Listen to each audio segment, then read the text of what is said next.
Hello and welcome to this micro training video from FMCG Academy. Simply pause on the screen if you want to read through the cover slide. Today's topic is brand mission, brand vision, brand positioning, personality, and brand identity. So these are a number of key terms which keep getting thrown around in the marketing space. And today what I'm going to try and do is show you how they are different and how can you write them. In future videos we'll do some examples of each of them, but today all I'm going to do is try and show you how they're different, and I've done that with the help of a little grid here.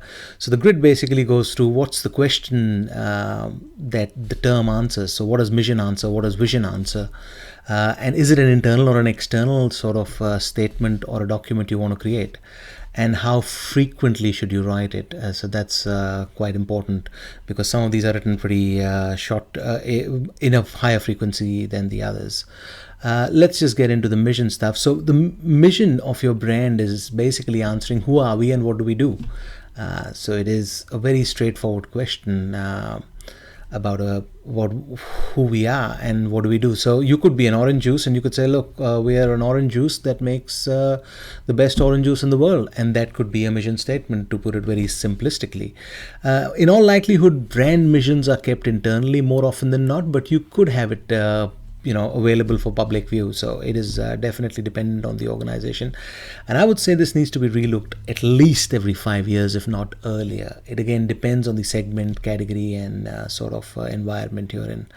In terms of vision, this answers the question, what do we want to achieve? So it is definitely what I call target oriented. And when will we do it by? So it's got a time frame to it. I've seen a number of visions which basically want to achieve infinity, and there is no time to it. So it is like, yeah, that's what we do. It's and those things, in my view, are not very motivating from an organization or a brand point of view. So it's got a definite, you could say you want to be the number one orange juice in the world by 2020, and that could be a vision. Most likely, if that is the kind of vision you have, then it is likely to remain internal from a brand point of view, though I've seen these sort of terms also remain external. When I say external, I'm excluding agencies. Agencies of PR, advertising, media, and all you work with are classified as internal in my terminology. Again, you need to relook at this 3 to 5 years, because if you achieved this by 2020, then you might need another vision to say, okay, now we are leaders, so now what do we do next?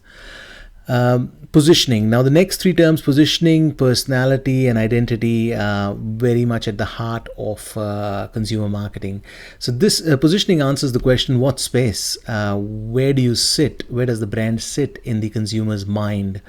And this is always with respect to competition. And I'll give you an example. You could be the most premium orange juice in the market, selling for $10.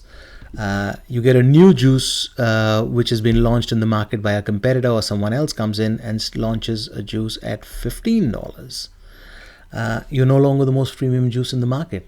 You are going to be a mid-tier juice now, provided the $15 juice brand gets some traction and has a reasonable market size. Positioning and personality, identity, as you'll see going forward, are all definitely internal terms, and they're shared with your agencies of advertising, media, etc. Again, you need to relook at this every year or earlier. Personality answers the question of what sort of a person am I? Are you young? Are you old? Are you, educated? Are you, an outdoor sort of person? So it answers some of those sort of questions, and that helps. Are you a geek, for example? It answers some of the questions of what sort of a person you are and what personality the brand's going to acquire, and that helps agencies and communication and packaging and new product development and design agencies get an idea of the kind of things we want to showcase to the world. And this is again definitely an internal document. Again, similar to positioning, it changes if your positioning changes, so you need to redefine your personality if you're going to change your positioning.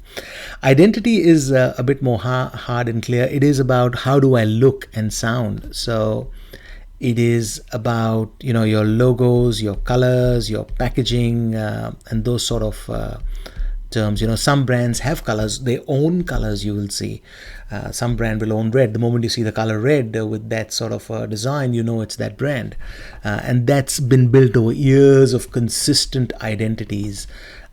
This doesn't change very often, but you need to keep looking at it every year, and definitely is an internal document, especially because it is it needs to keep evolving. While it maintains some consistent themes, it does need to keep evolving.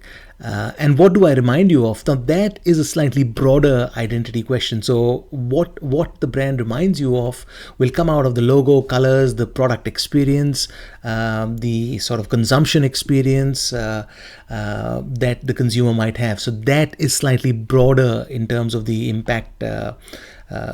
It takes on broader sort of input to get a gauge on what do I remind you of. I hope that gives you an idea of how all these 5 key terms for a brand are different and how they could be written out. In the next few videos, we'll try and do examples of each of them. I hope you enjoyed that.